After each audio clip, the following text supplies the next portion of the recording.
खुलुमबाय गासैबो रायजो राजाफोरनि आरो गासैबो प्रेस मिटनि फोसावगिरि नोंथांमोन। दा आं दिनै जार्मनबारि गामिनि रायजोनि जानानै दिनै थांनाय 21 मे 2024 इं खालाराव जार्मनबारि गामिनिनो मुस्रि धनिराम बसुमतारीनि फिसाजो फुंबिलि बसुमतारीया जार्मनबारि गामिखौ मुंख'नानै जेरैबायदि बिथांमोनखौ बयकट खालामनाय, बिथांनि नखरखौ बयकट खालामनानै बिथाङा प्रेस मिटआव होनाय बादिहाय फोसावनाय बादिहाय बिथांनि नखरखौ बयकट खालामनानै हा फाननो मोना आरो हरावसो मिटिं जायो आरो न' बुसिना होखारनाय, दायना बुंनाय, हा फाननो मोना बिदि होननानै बायदिसिना गोबां बाथ्रा माने निउस लाइभआव फोसावदों। दा बे फोसावनायनि सायावसो आङो दिनै स्पष्टीकरण होनो होननानै बे प्रेस मिटखौ दिनै लानाय जादों। दा खोथाया जाबाय धनिराम बसुमतारीया जोंनि गामिनिनो रायजो जानाय सासे नखरसे सुबुं। दा बिथांमोना दिनै बिथांमोननि जा धोरोमारि खान्थिनि थाखाय, धोरोमारि बेले बेजेनि थाखाय बिथांमोनखौ गामिनिफ्राय बयकट खालामना दोनदों होननानै दिनै प्रेस मिटआव बे जेनेबा रादाबखौ फोस्रावदों। नाथायबा जों नैबेखौ बुङो, बेफोरबायदि कारनाव बेफोरबायदि धोरोमनि बिथिंखौ लानानै, धोरोमनि दाङाबाजिखौ लानानै बिथांखौ जोङो बयकट खालामनाय जायाखै। नंगौ, जों बयकट खालामनाया नंगौ थार, नाथायबा बिनि गुबै जाहोना आलादा गुबुन। मानोना बिथांमोना जेरैबायदि धोरोमखौ लानानै फुजिदों, बेयाव फुजिनायाव जोंहा जेबो हेंथा गैयामोन। बिथांमोना जोंनिफ्राय बिख'ना लादोंमोन, खावलायखादोंमोन, बा बिथांमोना गाबख'ना लादोंमोन जे आंहा ओरैबायदि आंनि बिसिनि मेगननि बेराम जादों। दा बे मेगननि बेरामखौ मोजां खालामनोब्ला 16 जरा खुन्थियानि बाथौ दुमनाय आरो बोलि बिधान होनानै फुजियोब्ला बे बेरामा हामगोन होननानै दिनै बिथांमोननि नायखांगिरिफोरा बिथांमोनखौ बिथोन हरनाय लेखा दा बिथांमोना रायजोनिफ्राय सोंदावना नायनानै बिथांमोना बे हाबाफारिखौ मावनो लानायाव जों जार्मनबारि गामियाबो बिथांनो बे हाबाफारिखौ मावनो थाखाय बिथोन होनाय जादोंमोन, अनुमति होनाय जादोंमोन। लोगोसे बे बावनाय थिनाय बायदिसिना होनायजों अनुमति होनायजों लोगोसे जार्मनबारि गामिनि गासैबो रायजो राजाया बिथांमोननि बे हाबाफारिखौ मावफुंनायाव गासैबो दोलो नोगोरै हेफाजाब होलायदोंमोन, मदद होलायदोंमोन। नाथायबा दिनै बिदि मावै फुजा होयो, खेबसे नङा खेबनै फुजा होनायावबो जों रायजो राजाफ्रा गासैबो दोलो नोगोरै हेफाजाब होलायदोंमोन, बावथिलायदोंमोन। बेयाव जोंहा जेबो बेरेखा जायाखै, जेबो जोंहा खुद्रिनाय गैयामोन, जेबो इनाय अनागार गैयामोन। नाथायबा बिदिनो फुजियै बिथांमोननि गेजेराव मा जाखो, जों मिथिना मोनबाय जे बिथांमोननि नखरा जोंनि गामिनि सोरनिबा नखराव माबा जाहैनो मोना, बायदिसिना लोंहैनो मोना, बायदिसिना मुवा बेसाद बिसोरनि बावथिनाय थिनायखौ जानो मोना, लोंनो मोना, लोङोबाबो जायोबाबो फोरासि होनांगौ, गावसोरा उद्रायना लानांगौ। बेफोर बाथ्राखौ जों मिथिना मोननानै जोङो बेफोरबायदि मानो खालामदों बा मानो जादों बेखौ मिथिनो थाखाय रायजोआ मोनसे लिंथुमलायनानै सावरायलायनो होननानै जोङो लिंथुमलायनाय जादोंमोन।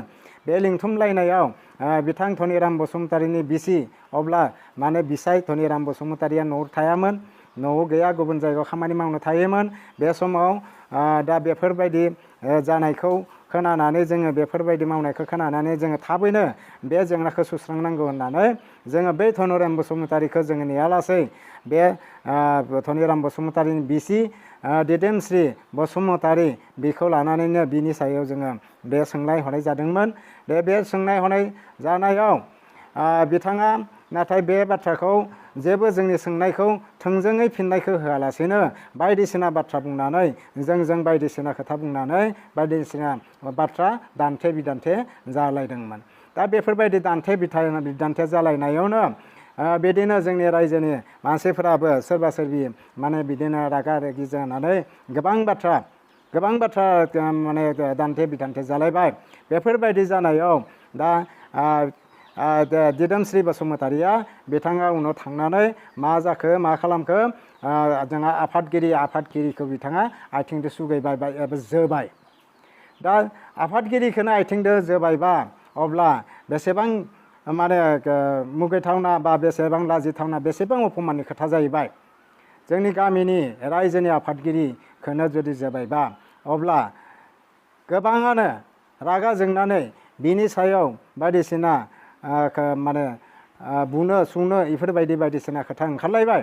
दा ओंखारलायदोंबाबो गासै सोरबा सोरबिया बुंदोंबाबो नाथाय बेखौ जों हमथा हमथि खालामनानै जोङो बेखौ दसे स्रि दोनबाय। दा स्रि दोननानै मा जाबाय दानिया आफादगिरिखौनो जोबायबा दानिया बेनि दायनि माबा मोनसे माने दायनिगिरि दाय खेना फोनांनांगौ बिदि होननानै सावरायलायनानै माने दिदोमस्रि बसुमतारिखौ आफादगिरिखौ आथिं हमनानै खुलुमनानै निमाहा बिनो होबाय। नाथाय बिथाङा निमाहा बिनो गारै मा जाबाय रागाजों आङो निमाहाबो बिया आंहा जेबो दायबो गैया जेबो माबाबो गैया आङो रायजोजों सोलिनो हाया आंखौ जि खालामो खालाम आं रायजोजों दिनैनिफ्राय गैला होननानै बिथाङा माने मिटिंखौ गारनानै ओंखारलांबाय। दा ओंखारलांबायबा दा मा खालामबावनो जोङो रायजोआ बिदि बुंनानै थांनायखौथ' जोङो बेखौ जों बुरखाय बुरखि बेसे खालामबावनो। दानिया जों रायजोआ मोनसे समाल'सना सावरायलायनायनि गेजेरजों बिसोरखौ जोङो माने बयकट खालामना दोननाय जादों। बे बिसोरनि न'खराव जोंनि गामिनि रावबो सुबुङा हाबहैनो मोना, हाबहैयोब्ला एसेबांखिनि खना फोनांनाय जागोन, 5,000 फाइन होनांगोन, रायलायनो मोना, बबावबा जुदि लोगो मोननानै रायलायनाय नुयोब्ला 5,000 फाइन होनांगोन आरो बिथांनि न'खरनि सोरबा सुबुङा जोंनि गामिनि न'खरनि सोरनिबा हाबहैनो मोना, रायलायलायनो मोना। बिदिहाय जों मोनसे माने लिरनानै दोनबाय प्रस्ताब आकारै सुक्ति लिरनानै दोनबाय। दोननानै बिदिनो थाबाय थायै दिनै बिथांखौ जोङो बयकट खालामदोंबाबो धोरोमखौ लानानै जोङो बयकट खालामनाय जायाखै। एसे आगोलाव नोंथांमोननो फोरमायखाबाय जे आफादगिरिखौ जोनायनि थाखायसो बेखौ निमाहा बिनो होदोंमोन। नाथाय बे निमाहा बियावसो जों बिथांखौ गामिनिफ्राय एरख'ना दोननाय जादों एबा बयकट दोननाय जादों। आरो बेयाव जोङो साइन बर्डबो मोनसे होखाना दोननाय जादोंमोन जे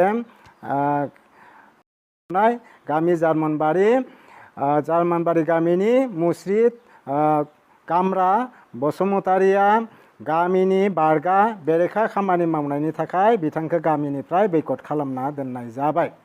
बिदि होननानै जों साइन बर्डखौ बिदि होननाल' जोङो बेयाव लिरदों। बेयाव धोरोमनि खोथा जेबो लिरनाय गैया। दा बिदिनो सोलिलायना थानानै बिथाङा माबा मोनसे थाखा फैसानि गोनांथि जानायाव जेबो राहा गैयैयाव हा फाननो ओंखारबाय। दा हा फाननो ओंखारनायखौ जोंनि रायजोनि फोराबो मिथिना मोनबाय। बिदिनो सोरबा हा लानो होननानै गोसो जानायफोरा हाखौ लानो ओंखारबाय। दा ओंखारोब्ला बे हा लाग्रा जाय बिथाङाबो दा जों जिथु आगोलनो दाना दोनखाबायमोन नालाय सोङा रायजोनिफ्राय सोङाबा रायजोनियाव पारमिसन लायाबा बिसोरनि न'खराव हाबनो मोना, बिसोरनि न'खरनि मानसिफोरजों रायलायनो मोना होननानै बेफोरबायदिया दाखाना दोननाय जादोंमोन नालाय हा बायनो गोसो जानाय बिथाङा फैनानै गामि रायजोफोरजों सावरायफैबाय। रायजोफोरजों सावरायनानै रायजोफोराबो बुंबाय दे होमबालाय नोंसोरो फानग्राया फानोब्ला बायग्राया नोंहा जुदि बायोब्ला बायना लालायदो, रायजोखौ लानानै मिमांसा खालामलायदो। दा बिदिनो फाननाया फानबाय, बायग्राया बायनानै लाबाय। बा बायनानै दिनै 3-4 मास जाबाय, दान जाबाय दिनै बेयाव न' लुनाबो थानानै दा बावै मा जालायखो दा बे हा बायनायनिनो मा केजें जानानै दिनै बियो बायग्रायाबा मा खोनाखो, फानग्रायाबा मा बुंखो, बेफोरबायदि माबा मोनसे केजें खोनानाय बुंनाय बाथ्राखौ लानानै बिसोर बेरेखा बेरेखि जालायनानै बिसोरो नांलाय खमलाय जाबाय। नांलाय खमलाय जायोब्ला दानिया मा खालामगोन मा मागोन दे बायग्राया दानिया रायजोखौ लिंथुमलायबाय। रायजोखौ लिंथुमलायनानै बेखौ माने बेनि सोमोन्दै बुंथिबा रायजोआ बुंबाय जे दाथ' हरनि खोथा, दा हराव गासैबो रायजोखौथ' बहा मोनजोबनो, ओंखायनो गाबोनो जों अखानायै बेनि सायाव सावरायलायगोन दे, दिनै दोनदो दिनै थादो। बिदि होननानै रायजोफोरा गावबा गाव थांबायब्ला दा बिदिनो बिनि न'खर रायजोआ ओरैनो अडिट ना जानो गोनांखामोन।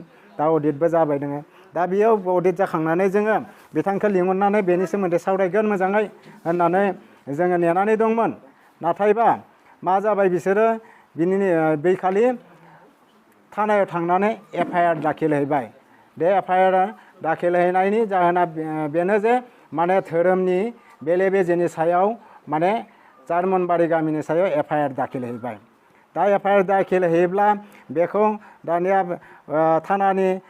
थानानि असिसारा बे धोरोमनि बिखयै जा FIR दं बेनि सायाव एक्सन लानो जों एक्सन लानो थांबा जोंहा एसे गोरोन्थि जानो हागौ बेखौ सानलायनानै जोंनि माहारियारि जायफोर आफाद दङ बर' माहारियारि आफादफोरनो बे बाथ्राखौ फोरमायहरबाय जे थां जार्मनबारि गामियाव ओरैबायदि जादों जोंनि FIR फैदो नोंथांमोना नोंथांमोननि धोरोमारिनि जेंना बेखौ नोंथांमोना थांनानै सुस्रांनानै बोस्रांनानै सल्भ खालामना होलायदो बिदि होननानै थिननायाव जोंखौ बे आफादफोरा जोंखौ जनायहोबाय बे बाथ्राखौ फोरमायहरबाय जार्मनबारि गामिनि रायजोनो बे जार्मनबारि गामिनि रायजोआबो बिदिनो बिथांमोना लिंहरनाय लेखा गासैबो थांबाय थांनानै सावरायहैबाय FIR होनायनि सायाव सावरायनानै दानिया मानि जाहोनाव बेफोरबायदि जानांगौ बेखौ मोजाङै फोरमायबाय दा बिदिनो FIR होनायनि सायाव सावरायनाय होननानै माहारियारि आफादफोराबो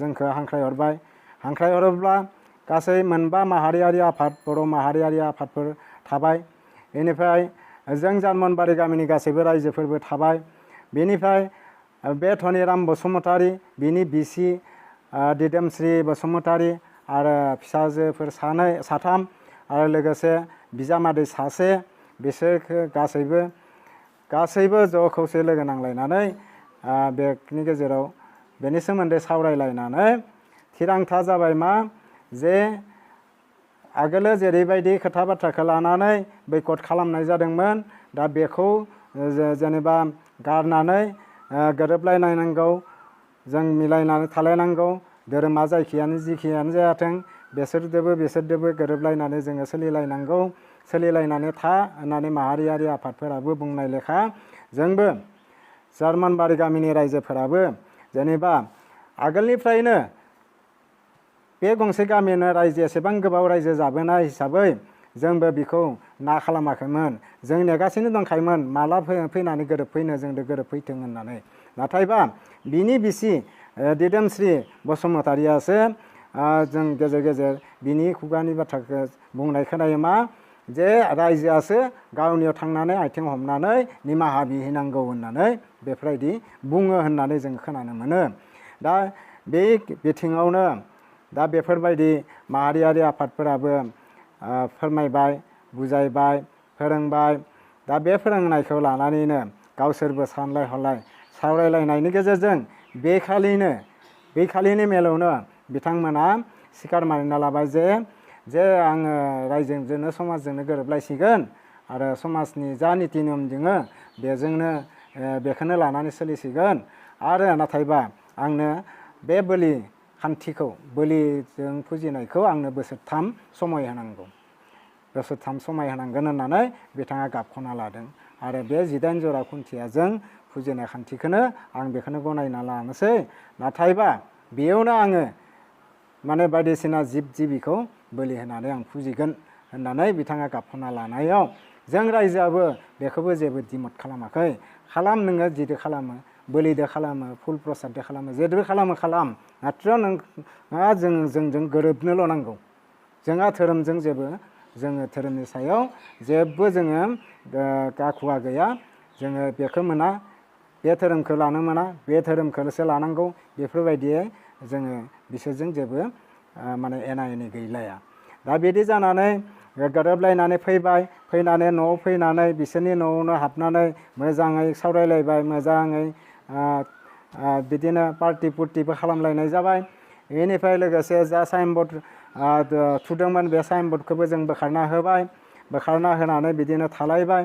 ओमफ्राय जोङो रायजोनि सोरबा सोरबियाबो बुंबाय भाइ बा आदा दाथ' गोरोबलायनाय जाबाय नोंथाङा दा माला हायो फुजाखौ होनो जोंनो खबर हो जोंबो माबा मोनसे नोंनो हेफाजाब होगोन दे माबा मोनसे अनसुंथाइ होगोन माबा मोनसे फिथाइ सामथाइखौनो बायना होफैगोन बा बायदिसिना फुल प्रसादफोरखौनो जोंबो होगोन थाखा फैसाखौनो जोंबो एसे एनैबाबो जोङो नोंनो हेफाजाब होगोन माथ्र' जोंखौल' खबरखौ हो होननानै बिदिबो सावरायलायनाय जाबाय जानानै बिदिनो बेखालि बिदिनो जाबाय थांबाय।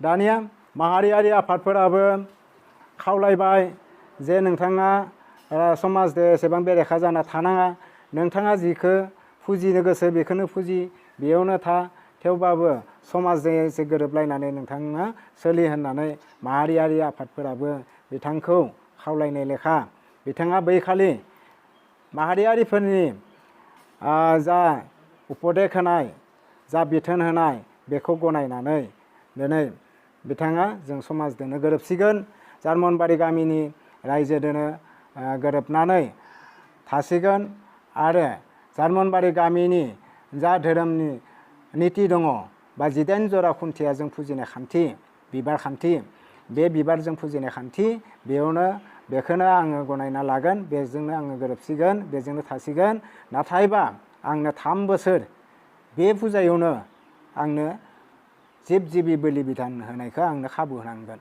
होननानै बिथाङा गाबख'ना लादों रायजोनिफ्राय बा माहारियारि आफादफोरनिफ्राय। दा बेयाव जों रावबो माहारियारि आफादाबो जों गामियाबो बिनि गाबख'नायाव बिथांनि गाबख'नायाव जों जेबो हेंथा होआखै। जोङो बुंदों दे फुजि 3 बोसोर फुजियोना 1 बोसोर फुजियोना बेसे बोसोर फुजि नाथायबा जों समाजजों गोरोबना था नोंथाङा बिदि होननानै जोङो गोरोबलायबाय बिखालि गोरोबलायनानै गासैबो गोरोबलायनानै उनाव जा FIR होनाय बे FIR होनायखौबो गासैबो थांनानै दिखांनानै लाना फैलायनाय जाबाय। दिखांना लाना फैनानै धनिराम बसुमतारीनि न'आवनो गासैबो रायजोफोरा फैनानै हाबबाय हाबनानै बिदिनो बायदिसिना मोजां खोथा सावरायलायबाय गासैबो गोरोबलायनायखौ मोननानै गासैबो गोसोआव रंजानाय मोन्दों गामिनि रायजोफोराबो रंजानाय मोन्दों मानोब्ला बै समाव बयकट जाना थानाय समाव एखुथा गोसोआ जोंबो बोरैबा गावसोरखौ लोगो मोनबानो एसे गोसोखौ एसे बोरैबा मोनोमोन आरो मोनखाङोमोन। दा बेफोरबायदि गोरोबनायखौ मोननानै जोबोद गोजोननाय मोन्दों। दा गोजोननाय मोननानै दा बिदिनो सावरायलायनानै थाबाय बैखालिबो बिथांनि न'खरावनो सावरायबाय मोजां गाज्रि सावरायनानै बिथांखौ बुंबाय जे धनिराम भाई बा सोरबा गामब्रा भाई सोरबा आदा आगै दादै नोङो माला जेनेबा फुजाखौ लायो जे दिन तारिख लानानै जोंनोबो खबर होदो जोंबो माबा मोनसे बे फुजानि नामाव नोंसोरनो माबा मोनसे हेफाजाब होगोन अनसुंथाइ होगोन बा फिथाइ सामथाइखौनो एसे नोंसोर आं जा हायो होफैगोन सोरबा बिदिनो बायदिसिना बानस'लायगोन होननानै बुंनानै गासैबो गावबा गाव थांबाय न'खर थांबाय। थिग बिदिनो बिनि अखानायै जाबाय उनाव जा बेनार थुदोंमोन बे बेनारखौबो बोखांफिननानै होनाय जाबाय। गासै रावबो जेबो बेरेखा गैया जेबो हेंथा हेंसि गैया बै खालि दिनाव जोबोद गोजोननाय माने रायजोआ गोजोननाय फोरमायदों गोजोननाय मोन्दों। दा बिदिनो थाबाय बैखालि बिनि अखानायै बे रायजोआ बे बाथौ खेराइसालिनो माबा मोनसे खामानि दंमोन बे खामानियावबो बिथांनि न'आथ' जोंनि बाथौ खेराइसालिनि बे सिमासेयावनो बिथांखौ थेवबाबो जोंनि बे बाथौ खेराइसालियावनो बायदिसिना जोंहा हाबाफारि मावलाङो फोरबो मावलाङो नाथायबा बिथाङा बे न'सुंसे सिमासेयाव थानानैनो माने एखुथा जानानै थानो गोनां जादोंमोन। दा बे खालि बिथाङाबो जे जोंनि बे खामानियाव फैनानै हेफाजाब होफैनानै बेयाव बुंबाय गावनो धनिराम बसुमतारीया बुंबाय जे भाइफोर आङो दा दाबसे जायगायाव गाबोन थांगोन दायो साननै सानथामसो जानो हागौ ओमफ्राय बिनिफ्राय गिदिंना फैनानै आङो जेनेबा नोंथांमोननो बे फुजा फोरबोनि माबाखौ आं नोंथांमोननो खबरखौ होगोन बिदि होननानै बिथाङा बिदाय लानानै जि थांबाय दिनैसिम बिथाङा न'आव नुजाफैयाखै। प्राय भाग बिथांमोना न'आव थायानो बे न'खौथ' दा बिथांमोना फोसावदों न'आव बुसिनानै बायदिसिना धमखि होनानै होखारो माबायो होननानै नाथायबा बिथांमोन गैयैयाव जों बे न'खौ रक्षनाबेक्षनसो होनानै दोननाय जादों। बेयाव बिसोरनि न'खराव सोरनिबा दाउ अमा बोरमा मोसौफोरखौ जों हाबनो होआलासिनो जों रक्षनाबेक्षनसो होना दोननाय जादों। बेफोरबायदियाव जोंखौ जे बोरै बिथांमोना एसेबां बेरेखा गोसो लानानै जोंखौ बेफोरबायदि माने माबा मुं सुनायखौ जोङो दुखु मोनदों। दा बिदिनो दिनैसिम बिथाङा नुजाफैयाखै। दाथ' जों बेखौ गोरोबलायबाय, गोरोबलायनानै थाबाय। बिनि उनाव दा जों बेफोरबायदि गोरोबलायनायखौ बे फुंबिलि बसुमतारियाबा मिथिगोना मिथियामोन, दा बेखौ जों मिथिलिया। नाथायबा बिथाङा दिनै 21 मे 2024 खालाराव जोङो मिलायखांनायनि उनावसो बिथाङा बे प्रेस मिटआव बे रादाबखौ फोसावबाय। दा बिथाङा जे बे रादाबफोरखौ बिथाङा न'आव थायालासिनो गावसोरनि न'आव जोंनि रायजोआ जे ओरै मावदों थोरै मावदों, अत्याचार खालामदों, न' बुसिदों, दायना अजा होननानै रायफैदों बुंफैदों, बेफोर खोथाखौ न'आव थायालासिनो बिथाङा बोरै मिथिखो आरो दिनै एसेबां गोजान जायगायाव थानानै न'निफ्राय एसेबां गोजान जायगायाव थानानै बोरैहाय दिनै बेफोरबायदि प्रेस मिटआव बेफोर माहारियारि आफादफोरजों गोरोबनानै जों थानानिफ्राय FIR-खौबो जों बोखांनानै लाना फैनानै जोङो बिनि न'खरावनो फैनानै गोरोबलायनायनि रंजा खुसि जालायनानै जों बिदिनो जालाय लोंलायबो खालामनाय जाबाय। नाथायबा बे माहारियारि आफादफोरखौ लानानै जा सावरायमेल जादोंमोन, बे सावरायमेलावथ' बिथां फुंबिलि बसुमतारिया बे मेलाव बिथाङा गैयामोन। दा बेफोरबायदि सावरायनाय, बेफोरबायदि सावरायलायनायनि गेजेरजों मोनसे माहारियारि आफादखौ लानानै सावरायलायनाय बे मेलाव गैयालासे बिथाङा बेफोर बाथ्राखौ मिथियालासे दिनै बेफोरबायदि प्रेस मिटआव जोंनि जार्मानबारि गामिया गावसोरनि न'खरखौ एसेबां उत्पात खालामहैनाय, बेफोरबायदि बायदिसिना उदखारि खालामहैनाय, न' बुसिहैनाय, मोना मोना मिथिं जानानै दमहैनाय, बेफोर बाथ्राखौ बिथाङा न'आव थायालासिनो बोरै मिथिखो, न'आव बेफोरबायदि जादों होननानै काहिनिखौ बोरै मिथिखौ? दा बेखौ जोंनि सोंनाय। दा दिनै जों बेफोरबायदि फोसावनायाव, बिथाङा बेफोरबायदि फोसावनायाव जों दुखु मोनदों। बेफोरबायदि फोसावनायखौ लानानै बेसेबां सैथो, बेसेबां थार बेखौ बिजिरना नायालासिनो दिनै जायफोर आफाद, जायखिजाया आफादनि धोरोमारि आफाद बा बायदिसिना आफादनि दैदेनगिरि बिथांमोना बायदिसिना जार्मानबारि गामि आरो बे हालाम सिमेन्ट सापरिया हालाम बे ओनसोलखौ बायदिसिना बुंसावदों, बेखौ जोङो खोनानानै मिथिनानै जोङो दुखु मोनदों। मानो होनब्ला बिथांमोना सैथोखौ, गुबै सैथो बाथ्राखौ मिथिया हसिया बिथां सासे हिन्जावसा गथ' सासेया बेफोरबायदि बुंनानै फोसावनायखौनो नंगौ होनना सानना लानानै जोंनि सायाव बेफोरबायदि बांसावनायखौ, बेफोरबायदि मुं सुनायखौ जों दुखु मोनदों। ओंखायनो रायजोफोर आरो गोबां माहारियारि आफादनि दैदेनगिरि मानगोनां नोंथांमोनाबो बेनि सायाव, बे धोरोमनि सायाव बे जाथाया जादों होननानै नोंथांमोना दासान। बेखौ नोंथांमोना जुदि गोसोआव सानदोंब्ला बेखौ दिनैनिफ्राय ज्राब गारनानै जाहाथे जोङो नैबे न'खरजों आलो गोजोनै गोरोबलायना थानो हायो, बेखौ आफा इसोरनि सेराव नोंथांमोनाबो जाहाथे आर'ज गाबनानै बोर सारस्रिहरो, बेखौ हास्थायो।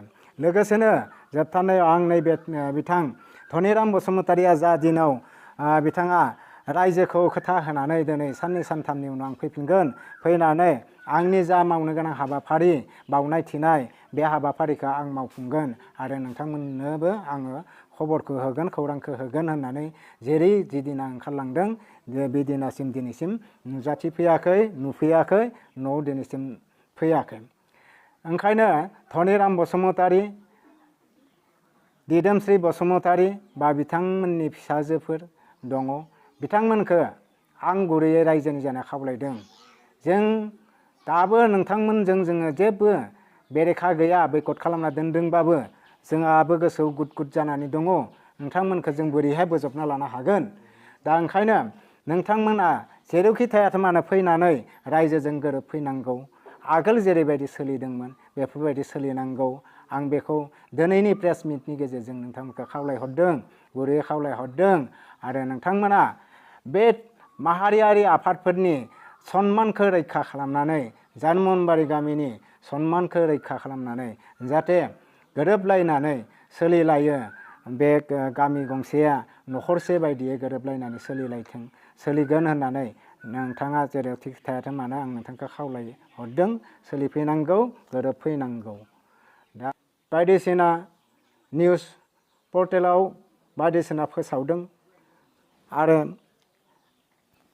इउटुबार बिथांमोनाबो बायदिसिना फोसावदों जार्मनबारि आरो सिमेन्ट सापरि हालामखौ दिनै बायदिसिना मुं सुदों। नाथायबा नोंथांमोना जेरैबायदि सानदों जोंनि बे खामानिया बिदि नङा। नोंथांमोना बे फुंबिलि बसुमतारिया जा नंखाय बाथ्राखौ दिनै प्रेस मिटआव होबाय दा बेखौनो नोंथांमोना सैथोआ बबे थार गुबै नंगुबैया बबे बेखौ सायख'आ हसिया बेफोरबायदि गंसे गामि बा गंसे समाजखौ एसे मुं सुनायाव बा बायदिसिना गाज्रि जयग गैया बायदिसिना बेफोरबायदि बुंनायाव धोरोमनि सायाव सोरबा बुंदों जयग गैया धोरोमनि बिखय जेबो मिथिया होननानै बायदिसिना फोसावदों। दा बेयाव सोरबा सासेया गुबुन मोनसे धोरोमखौ लाना फैनानै जुदि फुजिफैयोब्ला बेखौबोथ' सोरबा माना होनो हानाय रावाबो मोन्थाय गैया। मानो होनबा भारतबर्षआ जाबाय दिनै धर्मनिरपेक्ष देश। बेयाव बयहाबो जायखिजाया धोरोमखौ लानानै सिबिनायनि मोन्थाय बयहाबो दङ। बेखौ गुबुन सोरबाया हेंथा होनो हानाय रावाबो मोन्थाय गैया। बेखौ जोंबो मिथिगौ।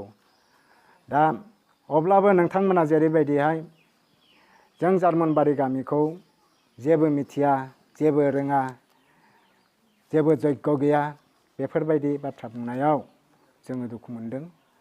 जायखिजाया दिनै बे प्रेस मिटनि गेजेरजों सैथोआ बबे आं बेखौ नोंथांमोननो फोरमायनानै होबाय।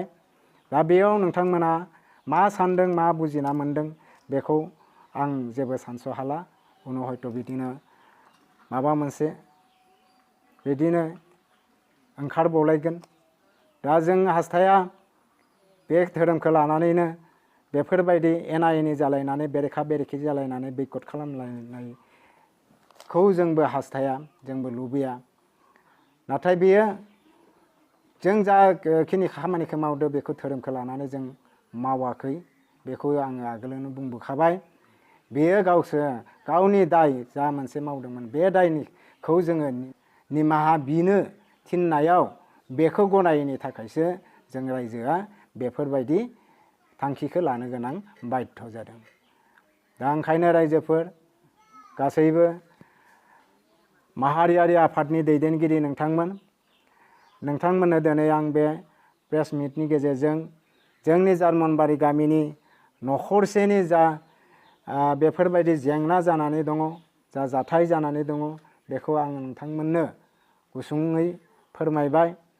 दा बेखिनिखौ फोरमायनानैनो नोंथांमोना जाबायदिखौ सानदोंमोन बा जा मोनसे गोरोन्थि साननानै गोबां बाथ्राखौ नोंथांमोना निउसनि गेजेरजों फोसावदों।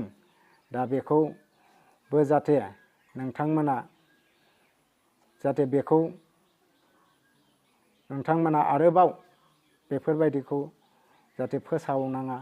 धनिराम बसुमतारी दिदोमस्रि बसुमतारी बा बिथांमोननि फिसाजोफोर दङ बिथांमोनखौ आं गुरैयै रायजोनि जाना खावलायदों।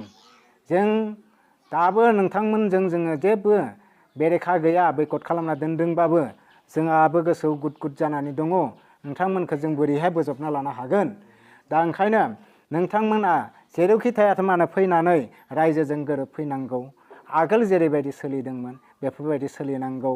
आं बेखौ दिनैनि प्रेस मिटनि गेजेरजों नोंथांमोनखौ खावलायहरदों। आंनि दिनैनि बे प्रेस मिटखौ एसेयावनो फोजोबबाय। गोजोन्थों।